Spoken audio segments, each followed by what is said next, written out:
Fala galerinha, tudo bem? Bom dia, boa tarde, boa noite a todos. Vamos lá para mais uma aulinha, mais uma aulinha de Físico-Química. Nós já fechamos toda a cinética, agora chegou a hora da gente entrar nessa frente bem grande que é para estudar o equilíbrio químico, tá?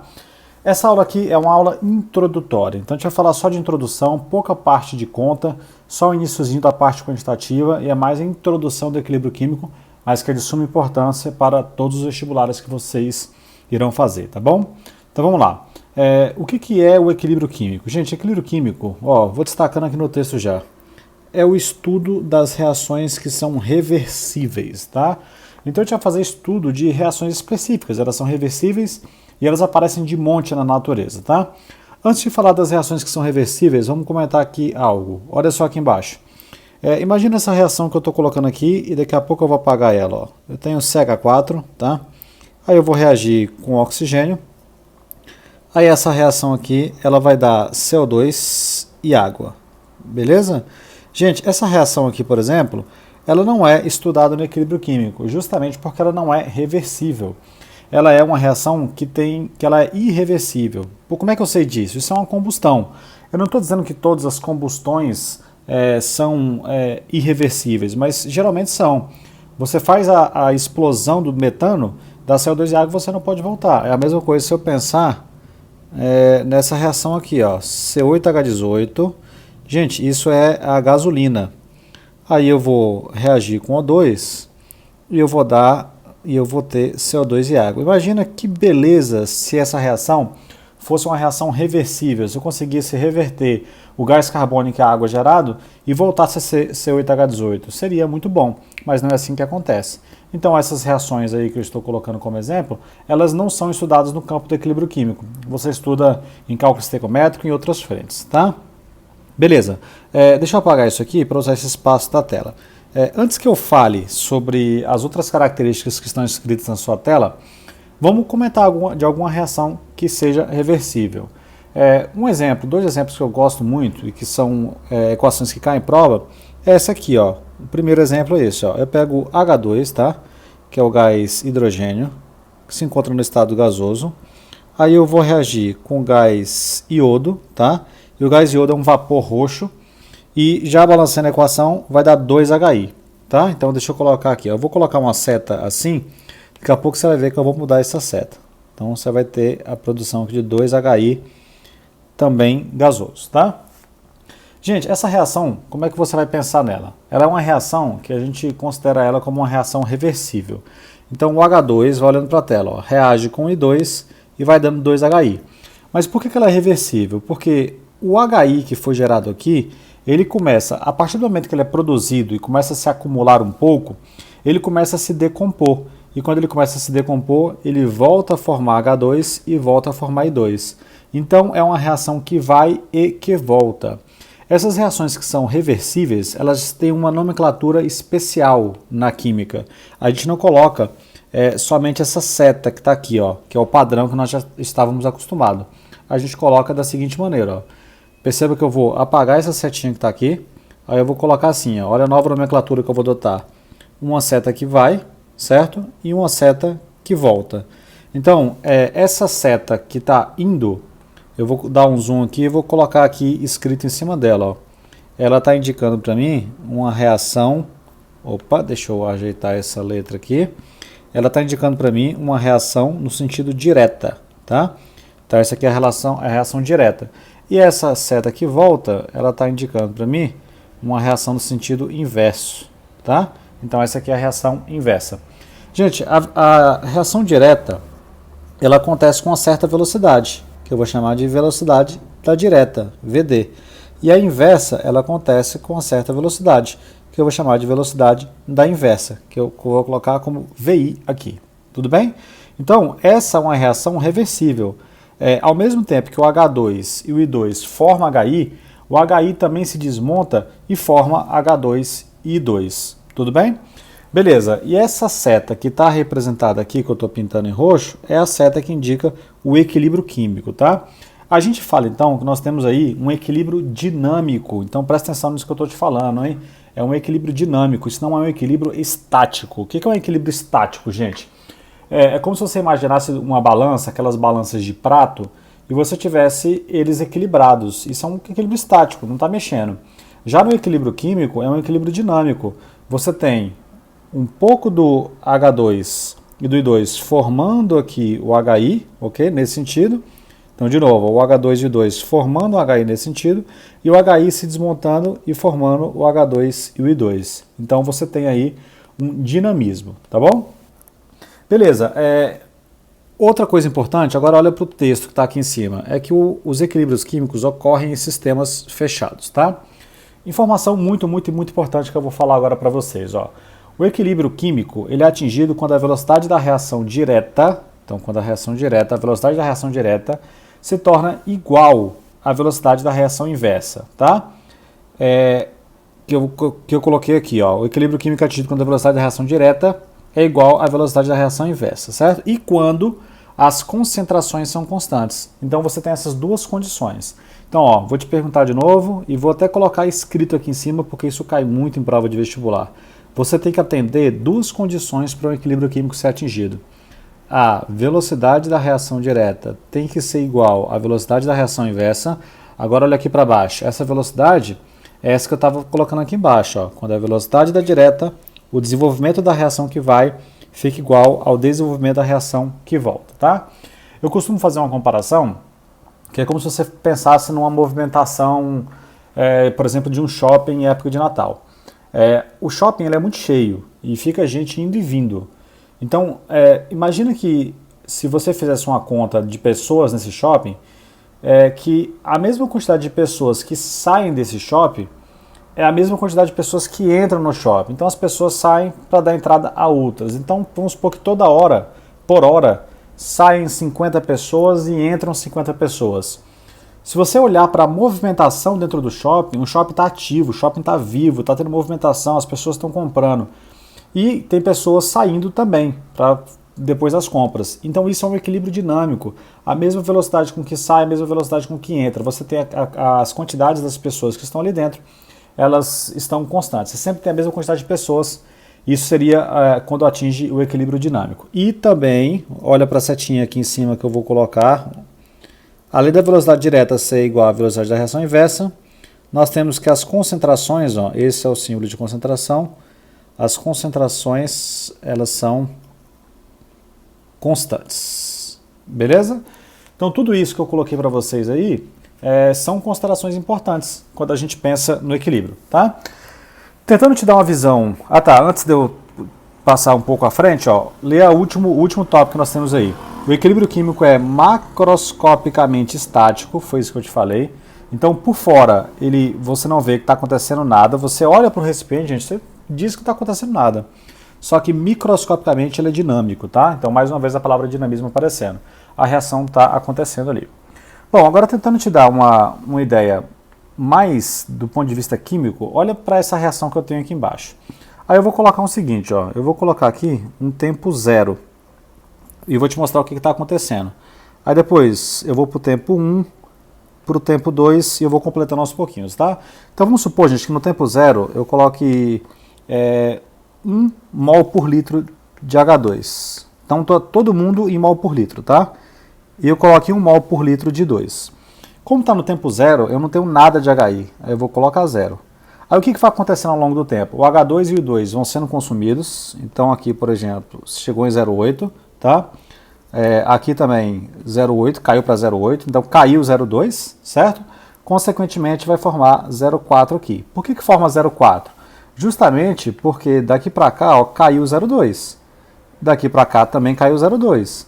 Então, 0,2 com 0,2 é 0,4. Então, tem que ter formado 0,4 mols aqui, para não ter sumido nada, tá? Conforme essa reação vai acontecendo, olha só o que vai acontecer. Vamos supor que eu chegue aqui em 0,6, aqui em 0,6. Aí aqui vai passar para 0,8. Então, veja que aos poucos o H2 e o I2 vão diminuindo e o HI vai aumentando. Gente, aí chega um momento que eu vou colocar aqui como um T final, certo? Não vou nem colocar um T final, eu vou colocar assim, ó. Um T3 e um T4, tempo 3 e tempo 4, só para você analisar. Aí acontece isso, ó, aqui caiu de repente para 0,2, certo? Aí esse aqui também vai chegar em 0,2 E aí você vai ter agora aqui, como eu já tinha 0,8, aí perceba o seguinte, ó, de 0, deixa eu apagar esse zerinho aqui, ó, só para ficar melhor. De 0,6 para 0,2 caiu 0,4 e aqui também caiu 0,4, certo? Então caiu junto 0,8, certo? Então vai ter que formar mais 0,8 do outro lado. Aí chega aqui e aqui eu vou ter 1,6. Aí eu consigo perceber o seguinte, ó, é uma observação experimental, tá? Que a partir do tempo 4, aqui continua 0,2, aqui continua 0,2 e aqui continua 1,6. Então perceba que a concentração está constante. Então a concentração ficou constante é um sinal, tá? Nós temos um sinal que o equilíbrio químico foi atingido, porque as concentrações estão constantes, então isso quer dizer que a velocidade da reação direta também está igual à velocidade da reação inversa, tá bom? Só para te trazer mais um exemplo, só que esse outro exemplo eu não vou te dar tantos detalhes, é a síntese da amônia, tá? Então olha aqui, estou escrevendo na tela, N2 gasoso, que reage com H2 gasoso, ó, seta que vai, seta que volta, aí aqui eu vou ter NH3 gasoso, tá? Então a seta aqui indica mais uma vez o equilíbrio químico. Isso é o que a gente chama de síntese de Haber-Bosch. Eu vou escrever o nome desse camarada, porque ele aparece em muitas provas de vestibular por aí. Então essa é a síntese de Haber-Bosch, tá? É a síntese da amônia, gente, tá? Essa reação acontece na forma de equilíbrio. Então a reação vai e volta, você tem a velocidade da reação direta e a velocidade da reação inversa. Galera, para fechar esse quadro aqui, para a gente poder avançar no conteúdo, eu vou construir um gráficozinho rápido aqui, tá? O gráfico é em relação à primeira reação, H2 mais I2 dando 2HI. Então eu vou colocar aqui, ó, eu tenho o eixo Y, tá? E o eixo X. Esse gráfico aqui, ele vai ser um gráfico de velocidade, que eu vou chamar de V, pelo tempo, tá? Imagina que o tempo está ocorrendo em minutos, pode ser em segundos também. Isso não vai ser o mais importante agora, tá? Muito bem, olha só o que acontece. Esse gráfico está relacionado ao seguinte. Primeiro eu vou falar da direta, da velocidade da reação direta e depois da velocidade da reação inversa. Gente, a velocidade da reação direta, ela está muito relacionada com o consumo dos reagentes, concorda? Então você começa com muitos reagentes, aí a reação vai se processando. Então a velocidade da reação direta, ela começa alta, porque você tem muitos reagentes. E depois vai diminuindo, tá? Então você começa assim, ó, olha para o gráfico agora, eu começo com alta e vai diminuindo até que começa a ficar a uma taxa constante. Então essa primeira curvinha que eu acabei de fazer aí, ela está representando o H2 e o I2, que são os meus reagentes. Começa com alta velocidade e termina com baixa velocidade. Agora olha para a equação de novo, em relação aos produtos, que é o HI. O HI é formado, então quando ele começa a ser formado, ele começa a fazer a reação inversa. E o que acontece com a reação inversa? Ela vai aumentando ao longo do tempo. Ela começa baixa, porque você não tinha HI formado, aí quando o HI começa a ser formado, ele começa a se decompor. Então a velocidade da inversa, ela começa baixa e vai aumentando até estabilizar. Aí eu tenho o que eu estou desenhando aqui para vocês, ó. Começa baixa, vai aumentando, ó, o desenho, ó, até que fica constante. Então veja que a velocidade dos dois agora ficou igual, você vai considerar que está igual, tá? E aqui essa curva vermelha está relacionada ao HI. Então assim você pensaria no equilíbrio em relação de forma gráfica, tá bom? Beleza, agora gente, vamos avançar no conteúdo. E avançar no conteúdo significa falar mais ainda de uma análise gráfica, só que agora eu vou ser mais preciso, tá? O gráfico que eu vou montar aqui agora, ele não é um gráfico de velocidade por tempo, agora ele é um gráfico de concentração pelo tempo, é a concentração em mol por litro pelo tempo. Aí nós temos algumas formas de representar esse gráfico. Olha uma primeira opção. Eu vou considerar um gráfico considerando essa reação aqui de cima. Então olha aqui para cima, ó. Eu tenho reagente e esse reagente vai chegar em produto, tá bom? Então R dando P e a seta do equilíbrio está aí. Bom, aí eu vou ter o seguinte gráfico, ó, o primeiro gráfico. Eu tenho aqui o eixo Y e aqui você tem o eixo X, tá? Como eu tinha falado para vocês, deixa eu arrumar essa setinha aqui. Como eu tinha falado para vocês, aqui você tem a concentração em mol por litro e aqui você tem o tempo. Vamos construir três gráficozinhos aqui. Aí, como as concentrações devem ser constantes, aí olha o que vai acontecer. Você tem para os reagentes, tá? O reagente vai caindo ao longo do tempo, ó, cai, até que uma hora ele começa a ficar constante. E o produto, a concentração dele vai aumentando ao longo do tempo até que uma hora fica constante. E ficou igual. Eu vou colocar em cores diferentes, ó. Esse aqui sobe e fica constante, certo?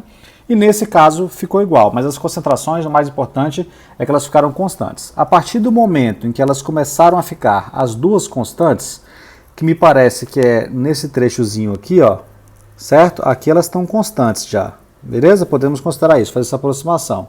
Então eu posso dizer que esse tempo aqui embaixo, ó, é o que nós chamamos de tempo de equilíbrio, porque as concentrações estão constantes, como eu falei para vocês, tá bom?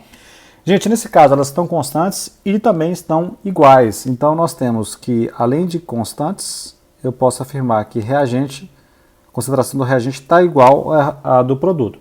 Mas isso é só uma coincidência. E o que isso significa? Além de que elas são iguais, é que a taxa de desenvolvimento da reação direta é igual à taxa de desenvolvimento da reação inversa. Simples assim. Tudo bem? Beleza. Agora nós temos uma outra opção. A outra opção é a seguinte, ó. Olha aqui. Eu tenho do lado direito, tá? O eixo Y e aqui o eixo X. Bom, aí o que nós temos aqui no eixo Y? Concentração, e aqui nós temos no eixo X, mais uma vez, o tempo. Agora, olha o que vai acontecer. O reagente vai começar a cair, ó. Ele começa a cair e fica constante, beleza? Então esse aqui é o reagente. E o que acontece com o produto? Ele vai ficar constante também, mas ele vai subir. Mas ele faz isso, ó. Ele sobe aqui e fica constante por aqui, ó. Deixa eu melhorar essa curva. E fica constante por aqui, ó. Beleza? Então veja que ele ficou abaixo do produto, tá? Então você vê que você tem uma situação dessa vez em que o rendimento, desculpa que eu olhei para o R e lembrei de rendimento, mas que o reagente ele fica maior do que o produto, tá? Isso é bem importante. Nesse caso, a concentração no equilíbrio é maior do que a concentração no equilíbrio de reagentes é maior que a dos produtos, tá? Então, a taxa de desenvolvimento das reações direta e inversa, que é a velocidade, elas são iguais. A velocidade é igual, a velocidade da direta é igual à velocidade da reação inversa. Mas, nesse caso aí, você forma mais reagente do que você tem formado de produto. Tudo bem? Beleza. E a outra situação, que esse gráfico eu vou colocar aqui abaixo, ó, eu vou colocar assim, ó, assim e assim. Aí de novo, ó, nós temos aqui eixo Y e aqui eixo X. Aí esse aqui é um gráfico de concentração pelo tempo, tá? Agora olha a diferença, o reagente vai começar a cair e aí ele fica constante aqui, tá? E o produto começa a aumentar e aí ele fica constante aqui, ó. Então, mais uma vez, nós temos aqui o reagente e aqui nós temos o produto, tá? Só que essa situação aqui é uma situação em que eu estou formando mais produto do que reagente. Mas, ó, no equilíbrio, que eles começam a ficar os dois constantes, os dois estão constantes juntos a partir desse tempo aqui, ó. No equilíbrio, lembra que a velocidade da reação direta é igual à velocidade da reação inversa, e as concentrações estão constantes, mas o produto é maior do que o reagente. Tudo bem? Entender esses três gráficos é importante, certo? Você tem uma situação do primeiro gráfico de empate, na segunda situação que eu desenhei, o reagente fica maior do que o produto, e na terceira situação, o produto está maior do que o reagente. Beleza, gente? Muito bem. Agora, nós vamos agora ver outra situação, que agora a gente vai começar a entrar na análise quantitativa do equilíbrio químico, tá? Gente, a análise quantitativa, a gente vai fazer só uma análise de como que monta uma constante de equilíbrio, que eu já vou falar sobre ela, e sem aprofundar muito em contas, no máximo contas simples. As contas mais complexas, elas começam somente na aula que vem, tá? Então, para a gente estudar essa parte quantitativa, eu vou partir do seguinte raciocínio, ó.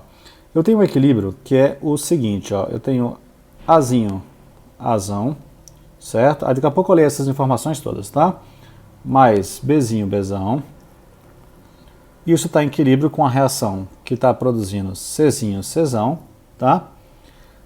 Mais Dzinho, Dzão, tá certo?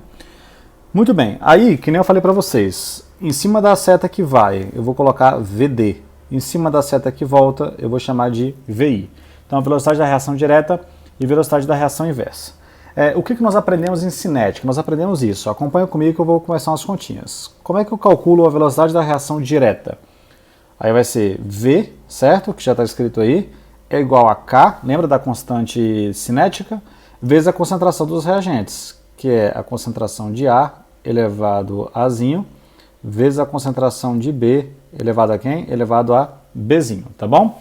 Aí vamos considerar que essa reação aí é uma reação elementar, tudo bem? Que aí você pode usar os próprios coeficientes que eu tenho aqui, ó, e colocar eles elevados ali. E eu posso calcular também a velocidade da reação inversa. Então, a velocidade da reação inversa. Aí vai ser, aí eu vou chamar aqui em cima, gente, eu vou apagar aqui rapidinho, ó, nesse K, só para escrever assim, ó, ele é constante da direta, tá bom? E embaixo eu vou chamar de constante da inversa, constante cinética. Aí na reação inversa é como se os produtos estivessem se comportando como reagentes. Aí eu vou colocar Czão elevado a Czinho vezes Dzão elevado a Dzinho. Tudo bem? Gente, quando que um equilíbrio químico é atingido? Em que situação que eu já falei para vocês? Quando as concentrações são constantes e quando a velocidade da direta é igual à velocidade da inversa. Então eu vou usar isso, ó. Então olha para essa seta que eu estou escrevendo aqui, ó.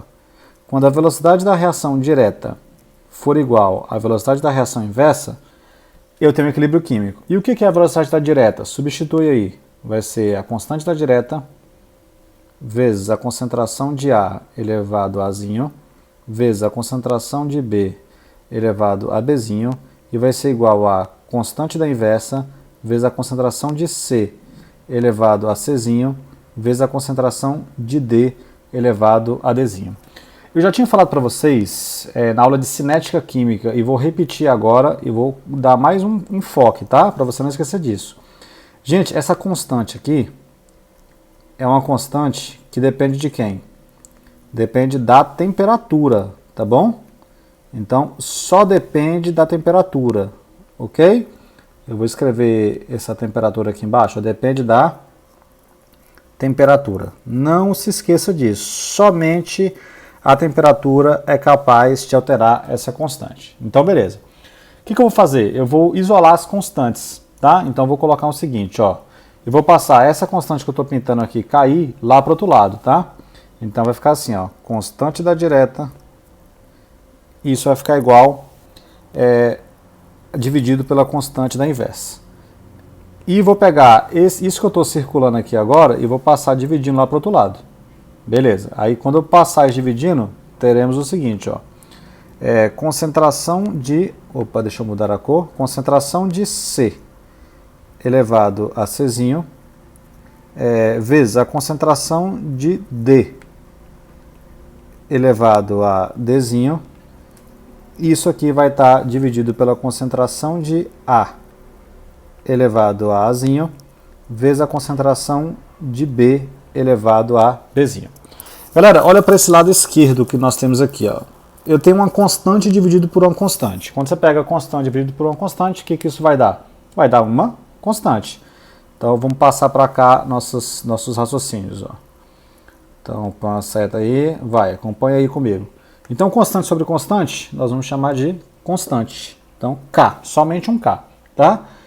K vai ser igual a, aí ficou assim, ó, concentração de C, Czinho, concentração de D, Dzinho, sobre a concentração de A, Azinho, vezes a concentração de B, Bzinho. Pronto. Gente, em outras palavras, presta muita atenção agora. Isso aqui são produtos, isso aqui embaixo são os reagentes. Então ficou produto sobre reagente elevado a seus respectivos coeficientes. E essa constante que está aí agora, inicialmente, nós vamos chamar de Kc, tá bom? E por que Kc? Esse C que está aqui é só porque a gente fez essas contas todas, não contas, mas essas demonstrações, baseado na concentração. Ok? Então, como está baseado na concentração, esse K, essa constante, que ela passa a ser chamada de constante de equilíbrio agora, a gente chama de Kc, porque ela está relacionada diretamente a quem? Diretamente às concentrações. Então, é produto sobre reagente, é assim que a gente monta, tá bom? Agora, leia aqui comigo aqui em cima e vamos para uma parte bem importante, tá? Observações importantes. Primeira observação importante. Muita atenção, presta atenção aqui agora. Ó. Sólidos e líquidos puros não entram na expressão da constante de equilíbrio. Então, gente, se você estiver fazendo ali, trabalhando com equilíbrio químico, tiver um sólido, ele não vai entrar, tá? Então, por exemplo, A, B, C e D aí, eles não estão sólidos, então todos entraram. Então, sólidos não entram na constante de equilíbrio, ok? Anota isso aí. Líquidos puros também não. O que vai ser considerado líquido puro para a gente? Mercúrio, por exemplo, é um líquido puro, mas dificilmente você vai achar equilíbrios com mercúrio. E a gente coloca uma observação que seria basicamente o seguinte: líquido puro, você vai considerar a água quando ela atua como solvente. Presta muita atenção nisso que eu te falei agora. Quando a água atuar como solvente do seu processo, ela também não vai entrar.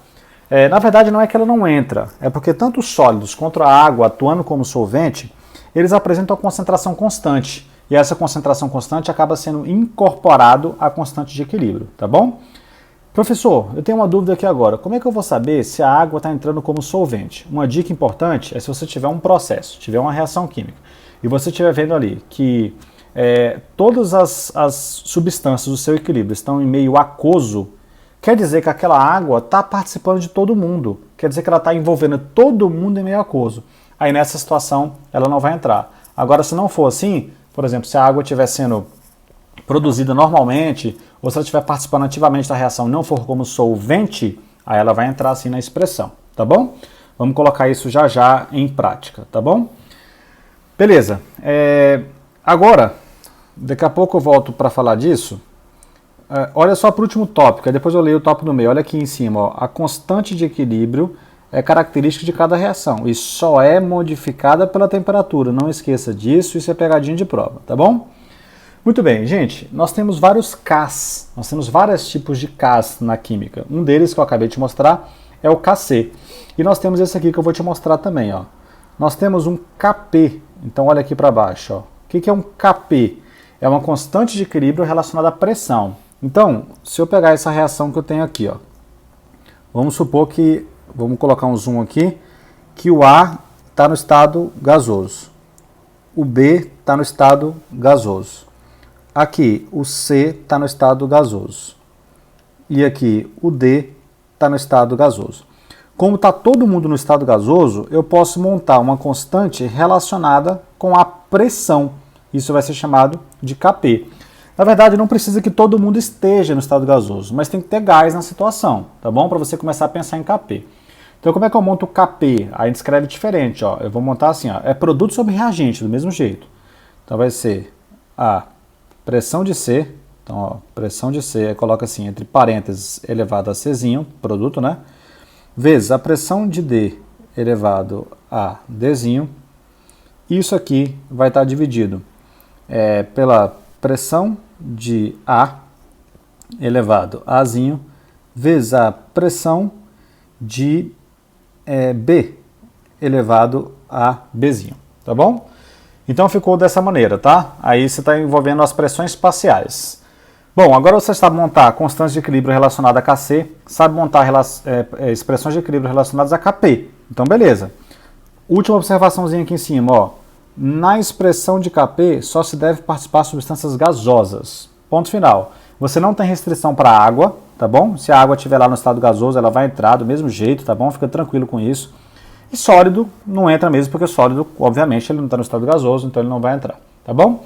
Gente, o valor de Kc, ele é diferente do valor de Kp, tá? São coisas distintas, tá? São valores diferentes. Só que eles se relacionam.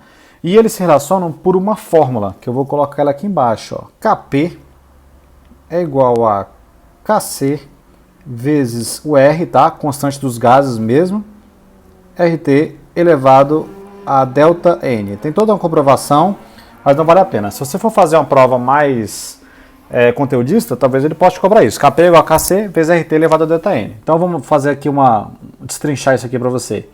O que é Kp? Constante de pressão. Kc, constante com a concentração. O que é o R? Constante dos gases, temperatura em Kelvin. E o que é esse ΔN aqui? É a variação do número de mols. Então o que seria a variação do número de mols para o caso da reação que eu tenho ali em cima? Variação é final menos inicial. Aí o que vai ser o final? Ó, olha para a equação. Vai ser isso aqui e o inicial vai ser o A e o B. Então, ΔN é o número, esse N indica aquele coeficiente estequiométrico. Olha para a equação de novo. É o C, tá? Deixa eu pintar aqui. É o C e o D, e do outro lado é o A e o B. Então, esse ΔN seria simplesmente você pegar, para o caso dessa reação aqui, você teria que pegar C mais D e subtrair da soma de A mais B, tá bom? Beleza, galerinha? Sem muitas contas agora, hein? Sem muitas contas agora. Só quero te ensinar a montar a constante. Então agora vamos ver alguns exemplos de equações para vocês montarem para mim as expressões de Kc e de Kp, tá bom? Então vamos lá. Então tá aí, ó, já tem várias equações escritas na tela. Eu já deixei montado apenas para explicar para vocês. Então vamos lá, acompanha comigo. Tem muita coisa escrita, eu sei, mas é facinho acompanhar. Olha a primeira equação. Monta o Kc para ela. Então, produto sobre reagente. Então, ó, NOBR elevado ao quadrado, aqui que tem 2. NO elevado ao quadrado vezes BR2 elevado a 1, conforme está aqui na equação, tá bom? Gente, como essa equação, os reagentes estão no estado gasoso e os produtos também, vamos montar o Kp dela. Então, vai ser pressão do NOBR elevado ao quadrado, aqui do lado direito, sobre a pressão do NO elevado ao quadrado e a pressão do BR2 elevado a 1. Simples assim. Agora, olha a segunda equação, mesma coisa, ó. NH3 produto elevado ao quadrado, N2 reagente elevado a 1 e H2 elevado ao cubo. Por que ao cubo? Porque aqui está elevado ao cubo.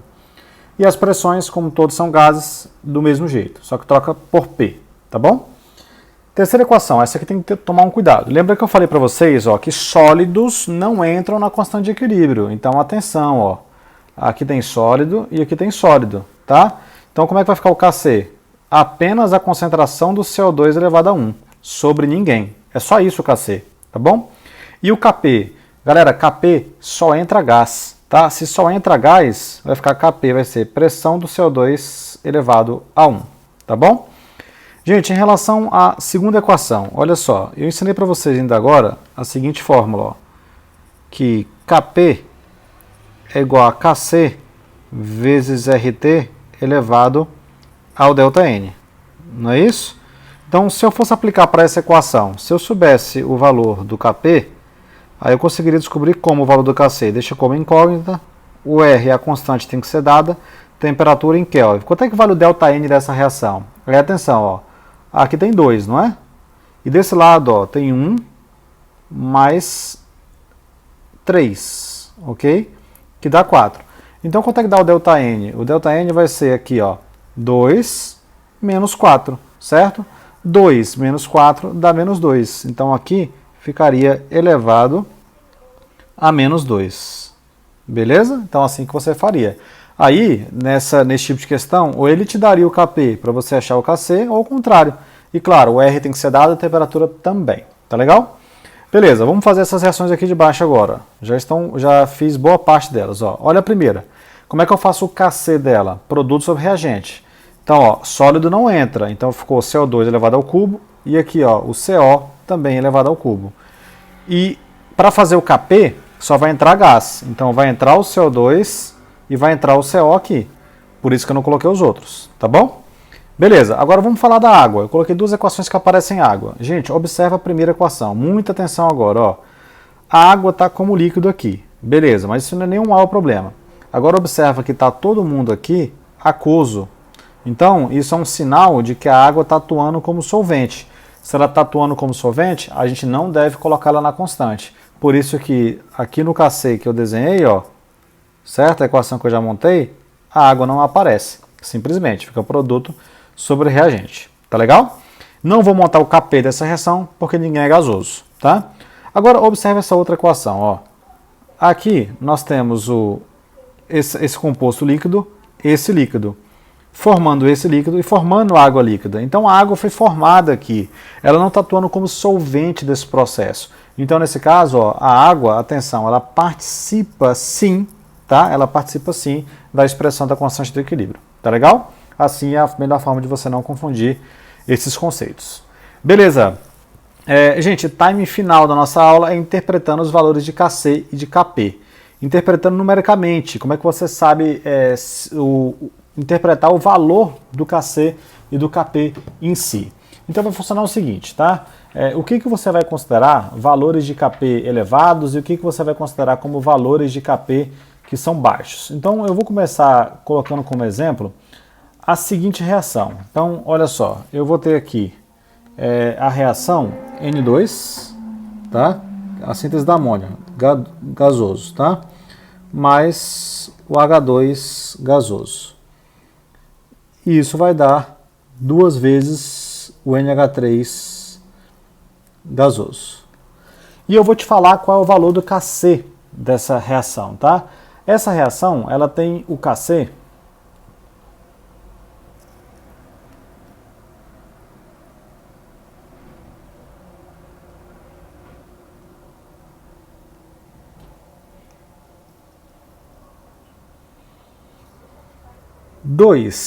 SO2 gasoso, tá? Mais O2 gasoso. Isso vai gerar 2 vezes o SO3 gasoso. Pronto, montei essa equação aí para você. E eu vou te dar o valor de K. Gente, essa constante de equilíbrio que está aqui, você tabelado a 25 graus Celsius, tá? Ela tem esse valor aqui, ó. Olha o valor dessa constante, 9,9, certo? Vezes 10 elevado a 25. Bom, gente, você ainda não aprendeu o que eu vou te falar agora, mas eu vou deixar claro já a partir desse momento. Esse valor é muito alto, tá? Como é que você sabe que esse valor é muito alto? Gente, no mundo das constantes de equilíbrio, quando a constante começa a ficar maior do que 1, é considerado um valor muito alto. E aí ela está 10 elevado a 25, tá? Como a gente sabe, aqui do lado, ó, que K é produto sobre reagente, aí você sabe o seguinte, ó, que quanto maior for a constante, mais produto eu tenho. Então, essa reação que está aqui, a gente chama ela na química de produto favorecido, ok? É uma reação produto favorecido, ela favorece a formação de produtos, tá? É uma reação industrialmente, essas reações que são produtos favorecidos, elas são industrialmente importantes, porque elas produzem com certa facilidade, nesse caso aqui, o SO3. Toda reação que tem constante maior do que 1, e quanto maior esse valor, mais facilita a formação desse produto, porque ela acontece muito facilmente para o lado direito, nesse caso aí, tá bom? Agora nós temos reações, gente, que as constantes, elas são muito baixinhas. Olha só esse exemplo aqui, ó. Se eu tiver N2 gasoso, aí eu vou reagir com hidrogênio gasoso. Mentira, errei. Aí eu vou reagir com O2 gasoso. Pronto, agora sim. Com O2 gasoso. Isso vai gerar aqui para mim 2 vezes o NO gasoso. E eu vou te falar o valor do Kc. Gente, esse Kc aqui, ele vale 4,5 numa determinada temperatura, tá? Vezes 10 a menos 30. 4,5 vezes 10 a menos 30. Gente, esse valor é muito pequeno. Bom, aí assim como eu falei para vocês, que quando o Kc é maior do que 1, ele começa a favorecer os produtos. Quando o Kc é menor do que 1, e quanto menor for esse valor, ele não favorece produtos e favorece mais reagentes. Porque olha só, já que constante é produto sobre reagente, a gente vai montar a seguinte lógica, ó. Se essa constante é muito pequena, quer dizer que eu vou ter muito reagente, tudo bem? Então, esse tipo de reação com constantes muito pequenas, valores muito baixos, ela é chamada de reagente favorecido, ok? Então, ela é chamada de reagente favorecido, tá bom? Então, essas constantes, elas são fornecidas numa certa temperatura, tá legal? Beleza, uma última coisa, ó, eu vou falar aqui sobre quociente reacional, QC, como saber se a mistura reacional já está em equilíbrio. Por exemplo, gente, o que é o quociente reacional? É muito simples, eu vou te dar uma reação que é H2 mais I2, dando 2HI, certo? E vou te falar qual é o valor do K, tá? O KC dessa reação vale 54. Pronto, está dado o valor do K. Agora nós vamos fazer o seguinte, eu vou te dar 2 momentos dessa reação. Por exemplo, vamos supor que em um determinado momento você olhe e eu tenha 0,4 de H2, que eu tenha 0,4 de I2 e que eu tenha 1,2 de HI. Aí eu quero saber se essa equação está em equilíbrio ou não. Aí o que você precisa fazer?